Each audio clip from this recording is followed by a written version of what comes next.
Birds sang softly from the treetops, and the world seemed calm, but deep within that peace was a love story that would soon be tested by fate, greed, and heartbreak. They say love is patience, but what happens when patience meets poverty? The sun had barely risen over the small village, but the farm was already alive with the sound of birds and the rustling of leaves. Obafemi wiped the sweat from his brow and looked at the rows of cassava and pepper stretching before him. He smiled, not because of the crops, but because of the thought of Aduke, the girl who had captured his heart. "My love," Obafemi said, pausing as he looked at Aduke walking beside him. "I love you so much. I can't wait for the day we'll be married." Aduke smiled, brushing a strand of hair from her face. "Obafemi, when will that day come?" she asked softly. Obafemi shook his head, a mix of determination and worry in his eyes. "You know I don't have money, my love. I depend on this farm. But when the harvest comes next year, I will sell the pepper and cassava, and I will have enough money to pay your dowry." Aduke's eyes shone with love. "Next year? That's still far away. But as long as it's you, I'll wait, even if it takes 2 years. I love you, Obafemi." Obafemi's face lit up, relief and gratitude filling his heart. "Thank you, my love. What would I do without your love? Thank you for coming to the farm with me today." Aduke smiled warmly. "It's nothing. I love helping you." Obafemi reached out and held her hand gently. "My love, when you get home, rest. Don't do anything else today. You've helped me so much." Later that afternoon, Aduke walked to the stream with her close friend Ajoke. "Where did you go today?" Ajoke asked, curious. "I went out with Obafemi to the farm," Ajoke replied. "He proposed to me." Ajoke raised her eyebrows. "Are you sure he really loves you?" "It's only been a month since you've known each other." "Yes, he loves me. I can't wait to be his wife," Aduke said, her voice full of certainty. Ajoke shook her head. "Obafemi is just a poor farmer. Are you sure he can pay your dowry? He doesn't even have money." Aduke's face blew up his conviction. "When he harvests his crops, he will have enough. I trust him. I'll wait. I love him." Ajoke frowned, trying one last time to sway her friend. "We are beautiful, Aduke. Don't you want someone who can take care of you? Someone like Ajani. His father is rich. He could pay your dowry immediately. Why not consider him?" Aduke frowned at the mention of Ajani. "No, Ajani is arrogant. I love Obafemi. He is the one I'll marry." Ajoke sighed. "Don't say I didn't warn you. Give Ajani a chance." Aduke shook her head. "Thank God you said his father is rich, not him. I won't continue this conversation. Let's fetch water and go home." The next afternoon, Ajani stood along the road with Ajoke, his two guards at his side. "Ajoke, what's going on? I haven't heard from you about Aduke. I saw her with Obafemi. Are you not talking to her about me?" Ajani asked, irritation in his voice. "You know Aduke," Ajoke said calmly. "She's stubborn. I've been talking to her about you. It will take time. Be patient." "Patient? Until when?" "Are you sure she even likes me?" Ajani pressed. "Obafemi can't compete with you," Ajoke said. "I have an idea." Ajani groaned. "Another idea? The last one didn't work, and you even took money for it." "Trust me, this one will work," Ajoke insisted. Ajani crossed his arms. "Fine. Tell me this time. What's your idea?" Ajoke leaned in, her eyes glinting with mischief. "Use her mother. You visit her mother with clothes and food. You know women loves gifts. When she sees what you bring, she'll talk to Aduke. Aduke can't disobey her mother." Ajani's eyes lit up. "Okay, I'll do as you say. I always count on your ideas." The following day, Ajani visited Aduke's mother's hut, bringing clothes and plantains with his two guards. Aduke's mother sat outside, enjoying the morning sun. Greetings to this house, Ajani said politely. Aduke's mother smiled warmly. Greetings, my son. Welcome. She motioned for him to sit. Ajani presented the gifts. Mama, I've brought this for you. Thank you, my son, Aduke's mother said with a gentle smile. But why this visit? Ajani's tone became serious. Mama, I want to marry your daughter Aduke.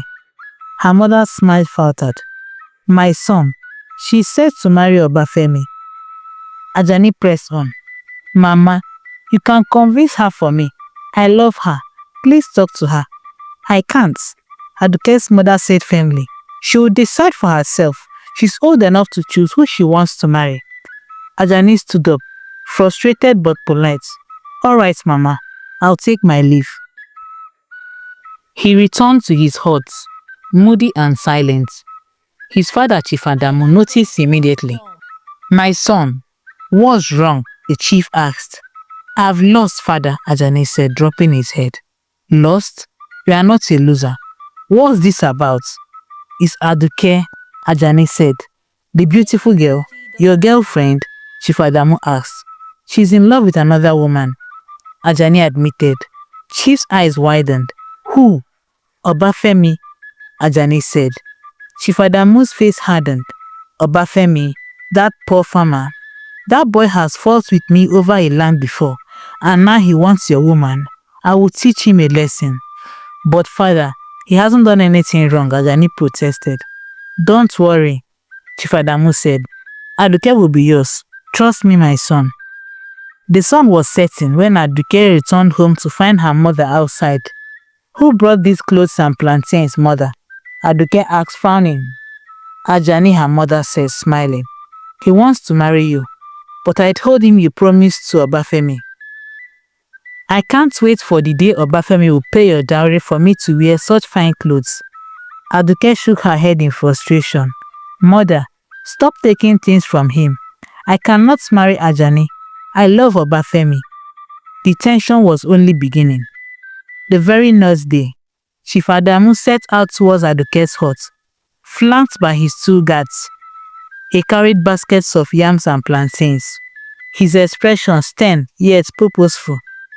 Aduke's parents, Jibola and his wife, were outside their hut when they saw him approaching. Greetings to this house, Chief Adamu said firmly, though polite. Chief, greetings, Jibola replied, bowing slightly. What brings you here today? Please sit down.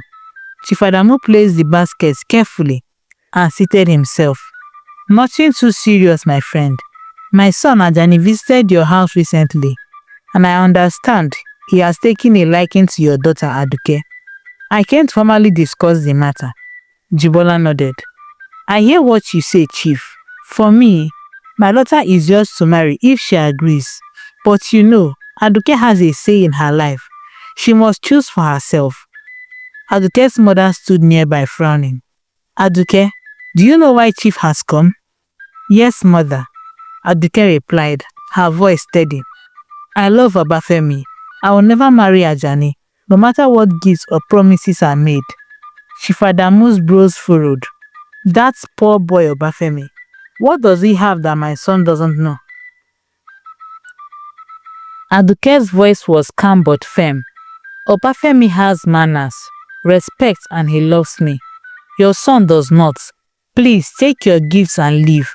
We do not need them. Jibola nodded, proud of his daughter's courage. Chief, you see, it's not my decision. Aduke's mother added gently. Chief, Aduke is old enough to decide her happiness. We cannot force her. Later, under a big tree by the road, Ajani and Ajoke convened in secret.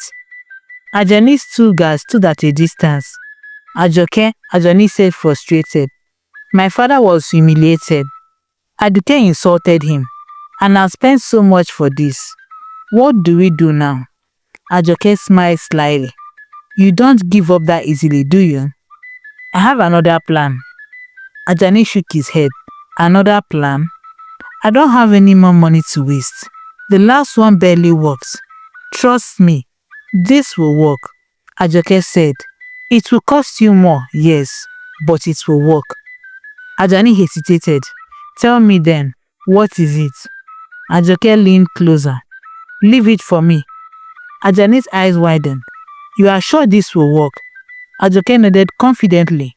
Trust me, it has to work this time. That night, Ajoke's younger brother Ayodele lay in his hut, tossing and turning in his sleep. Suddenly he shouted in panic. Ayodele, what's wrong? Ajoke's mother cried, panic in her voice. But Ayodele only turned, restless, refusing to speak. By morning, the family knew something was terribly wrong. A local healer was called. Sitting beside Ayodele while Aduke and her parents watched in anxiety, Mama Aduke, the healer, said gravely, your son's sickness is no ordinary illness. It's a spiritual attack. Jibola, Aduke's father, frowned. Who could have done this? I have no enemies. The healer shook his head. It's not always about enemies. Sometimes spirits are restless for reasons unknown. But there is one person who can help. Another healer from the neighboring village, Bamidele. Without delay, Jibola went the next day to invite Bamidele. Bamidele arrived and carefully examined Ayodele. Before I can heal him, a spiritual ritual must be performed, he said solemnly. Jibola's face went pale. What ritual? How much will it cost? 1,500 naira. Bamidele replied. Aduke's mother gasped. Where are we supposed to get that kind of money? We are poor. Is there no other way? Jibola pleaded. Bamidele shook his head. Your son has only 7 days to live if the ritual is not done. Tears filled Aduke's eyes. Without thinking, she ran to Obafemi's house. My love, what's wrong? Obafemi asked, seeing her cry. It's Ayodele. He's sick. The healer says we need 1,500 naira to save him. Aduke sobbed. Obafemi's face hardened with determination. Without hesitation, he ran to Chief Adamu's house. Chief, I want to sell my land to raise money. Obafemi said, kneeling. I will sell 2 plots, 500 naira each. Chief Adamu's face twisted in amusement. I'll buy them for 400 naira each, total 800 naira. Is that enough? No, I need the full 1,000 naira. Obafemi insisted. Chief smiled. You need this money for Aduke's dowry. Yes, I will not buy until my son marries her. Chief, you are so wicked, Obafemi shouted. But the guards pushed him out. Returning to Aduke, Obafemi found her sitting outside, worried and anxious. Where did you go? Aduke asked. You left me here. I went to Chief Adamu to sell my land. Obafemi said, frustrated. He refuses until your dowry is paid and his son marries you. That man is cruel, Aduke said, shaking her head. Meanwhile, Aduke had another idea. She whispered to Aduke's mother, why not convince Aduke to marry Ajani? He has the money and your son's life is at stake. Aduke's mother hesitated. I cannot force my daughter. Her happiness depends on her choice. Aduke pressed. If Aduke refuses, her brother might die. Aduke's mother sighed heavily. I will speak to her. Later, Aduke returned home to find her mother crying beside Ayodele. Mother, what's wrong? Aduke asked, tears filling in her eyes. Your brother's life is in your hands, her mother said quietly. What do you mean? Aduke asked, horrified. If you agree to marry Ajani, he can pay for the ritual and save Ayodele, her mother said. Aduke shook her head violently. I can never marry Ajani. I love Obafemi. Her mother's eyes filled with tears. Then leave your brother to die. That night, Aduke's father spoke gently to her. My daughter, I cannot force you to marry someone you don't love, but you must save your brother. Aduke nodded slowly, heart heavy with impossible choices. The next morning, Jibola approached Chief Adamu for help.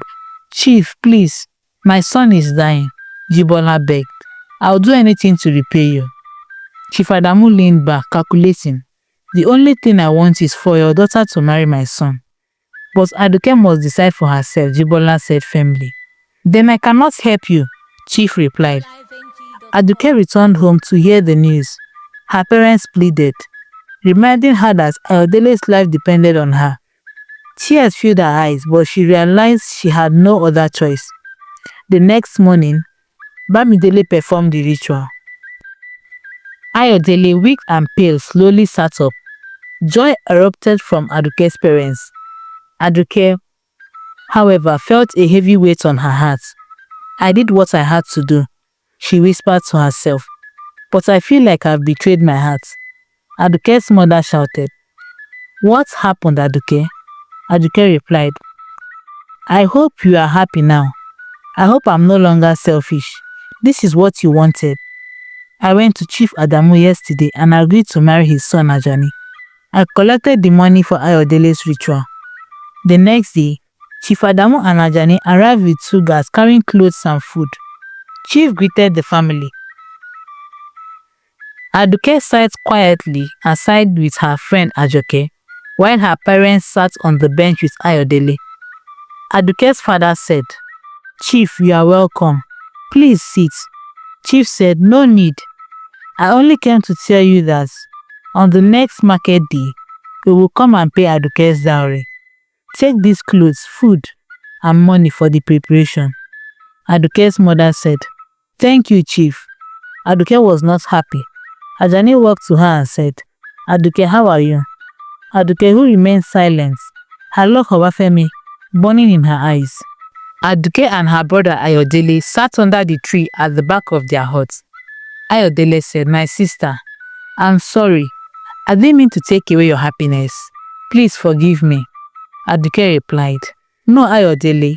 If I have to save you over and over again, I will do anything. You are my only brother. Ayodele said, sister, don't say that. You don't have to give up on love. Aduke sighed, that's my face. There is nothing I can do. Ayodele encouraged her, sister, you don't have to give up on love. Something can be done. Before Ajani comes to pay your dowry tomorrow, you can run away with Obafemi to another village, far away, where no one will know. You two can be happy together. Aduke's eyes lit up. That means I need to see Obafemi. Obafemi said, what are you doing here? You betrayed me. Aduke pleaded, please, you need to hear me out. Obafemi, I didn't betray you. Obafemi said, I don't want to see you or hear anything you want to say. Aduke took a deep breath. Obafemi, I want us to run away before Ajani comes to pay my dowry tomorrow. We will run away by midnight. Obafemi asked, are you sure? Aduke nodded firmly. Yes, I cannot marry Ajani. I don't love him. I'd rather die with you than be with any other man. I love you, Obafemi. Obafemi smiled and said, okay, I'll be at your place by midnight. Later, Aduke met with her best friend Ajoke outside Ajoke's hut. Ajoke said, welcome, my friend. What's happening? Aduke explained, my friend, I have a plan. So much has happened, and I can't stand the thought of marrying Ajani. I love Obafemi too much. Tonight, I'll be living with him to another village. I came to tell you, as my only friend, that I'll be living with the love of my life. I will miss you, Ajoke said. Ajoke, we have already agreed to marry Ajani. Why are you running away to Obafemi again? Aduke said firmly, I cannot marry Ajani. Can't you see I don't love him? It's Obafemi that I want to marry. Ajoke smiled sadly. Okay, it's your life. I wish you the best. Please stay safe. Aduke hugged her friend. Thank you, my friend. Ajoke hugged her back. You are leaving me. I'll miss you so much. That night in Aduke's hut, Obafemi held a lamp in his hand and wrapped some clothes. Obafemi whispered, let's go. Aduke nodded. Okay. Obafemi and Aduke began walking along the road at midnight, but some of Chief Adamu's guards spotted them. They attacked and dragged the couple back to Chief Adamu's hut. The next morning, Aduke's father Jibola and her mother began searching for her. Aduke's mother met Ayodele. She asked Ayodele, "Where is your sister?" Ayodele shook his head. "I don't know."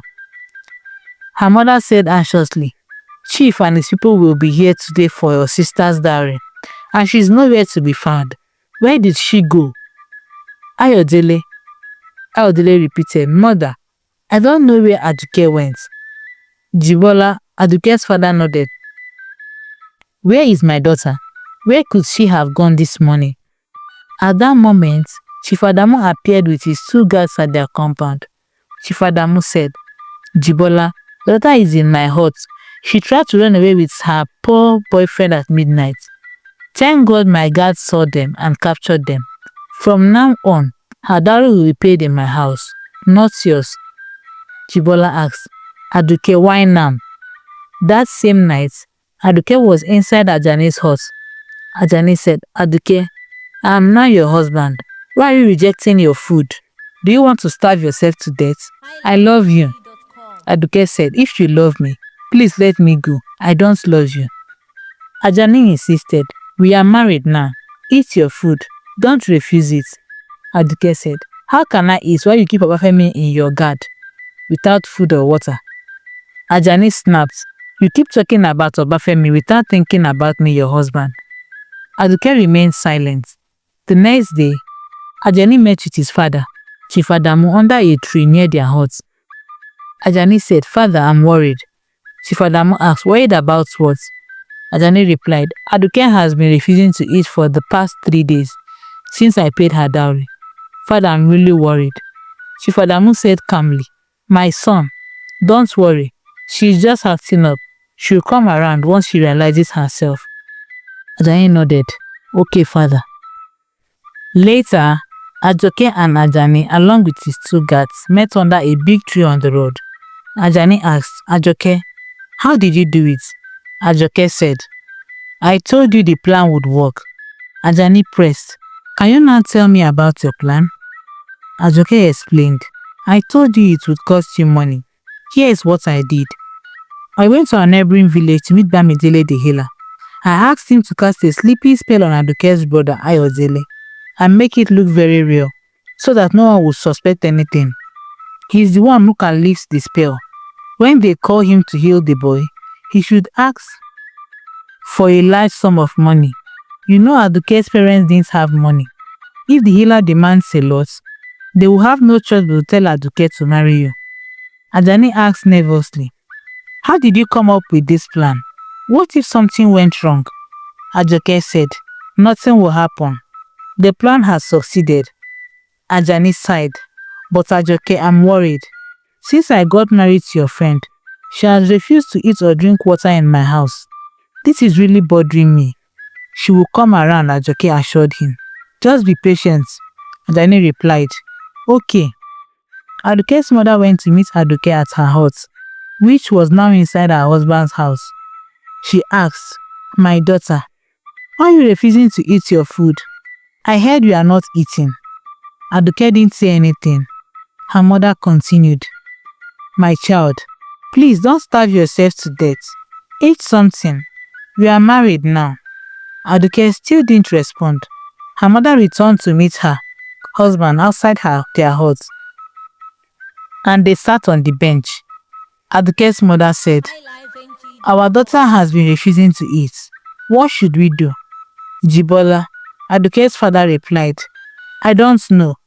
We sell our daughter's happiness for money, and now she is starting to starve herself."